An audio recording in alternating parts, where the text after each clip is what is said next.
Nachádzame sa v galérii Slovenského rozhlasu na výstave Slovenská medaila 2020 až 2025 s podtitulom 35 rokov Združenia medailérov Slovenska.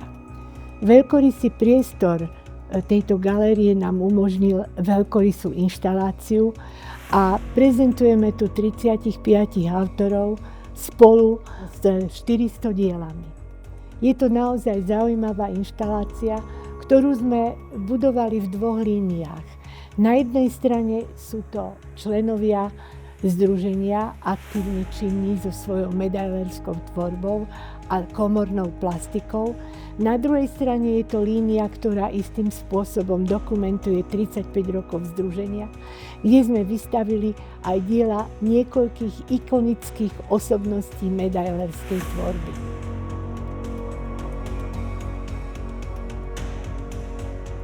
Medaila je jedno z najstarších umeleckých médií a vlastne za tie stáročia od svojho vzniku prešla veľmi zaujímavým vývinom, ale hlavne v poslednom polstoročí veľmi výrazne pozmenila svoju podobu.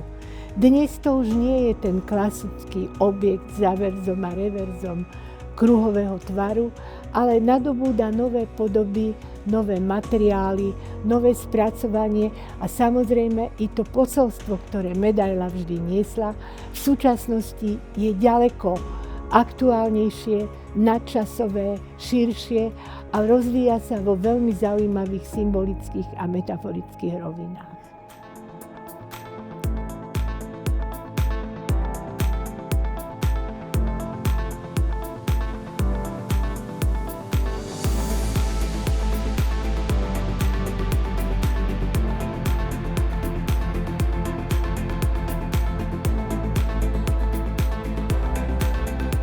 Výstava sa koná v septembri-októbri 2025 a v tomto istom čase prebieha kongres FIDEM, medzinárodná výstava medailérov v Mníchove.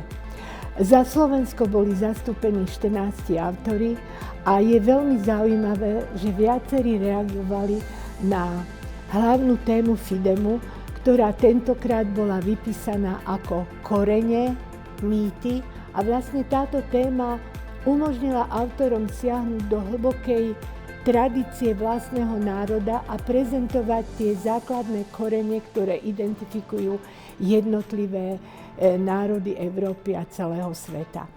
Som veľmi rada, že sme mohli tento kongres navštíviť a vlastne ako účastníci kongresu sme sa zúčastnili aj prezentácie Slovenska na prednáške, kde bola predstavená jedna z najvýnimočnejších osobností slovenského sochárstva, slovenského šperkárstva, ale hlavne slovenskej medailérskej tvorby, pani Erna Masarovičová.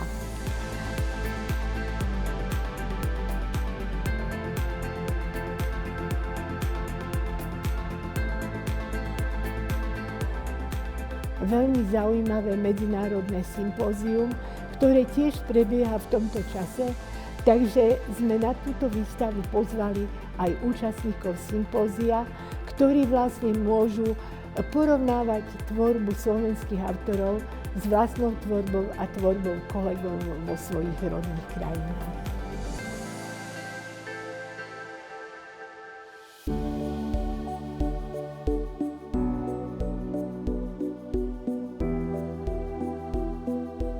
Som veľmi rád, že sme mali tú možnosť prísť aj do Bratislavy.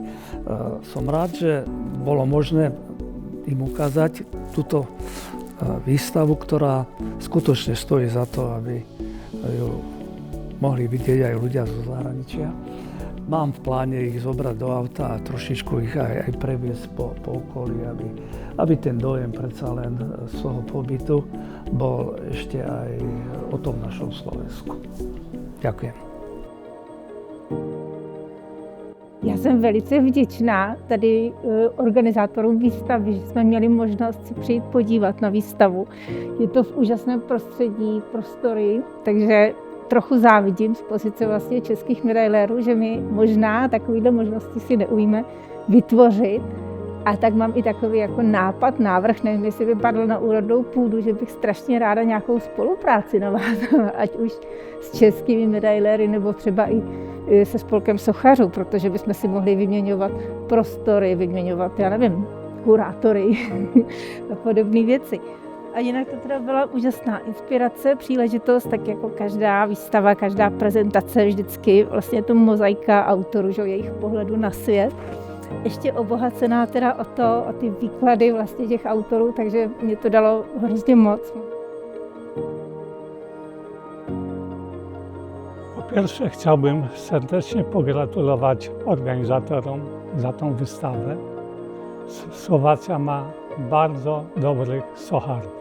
Gratuluję wszystkim i cieszę się, że na tej ekspozycji mogłem zobaczyć pracę dwóch socharów, których już wcześniej, 20 lat temu poznałem. Gabrielę, teraz niedawno Milana Lukacza. I widzę ich pracę tutaj. I te prace wszystkich mają dużo siły, mają piękne idee, są świetnie wykonane technicznie i mają takiego w sobie oryginalnego ducha. To jest nowoczesne, absolutnie nowoczesne i jest odpowiedzią na te czasy. Jestem tutaj z powodu sympozjum Kremnicy pierwszy raz w życiu i też cieszę się, że poznałem innych. Myślę, że ta nasza znajomość będzie jakoś realizowana w następnych ekspozycjach, a za tą ekspozycję bardzo dziękuję.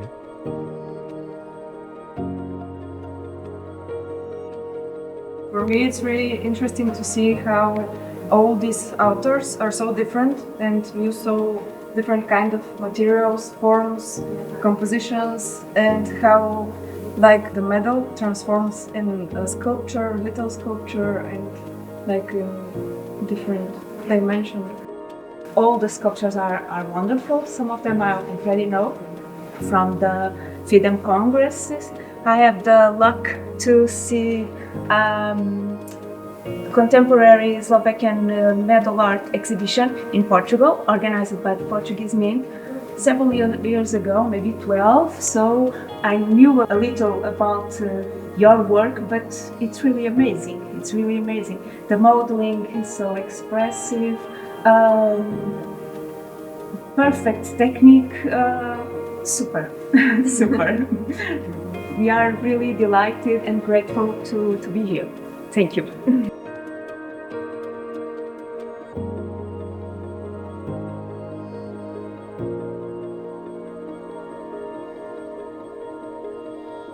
Thank you.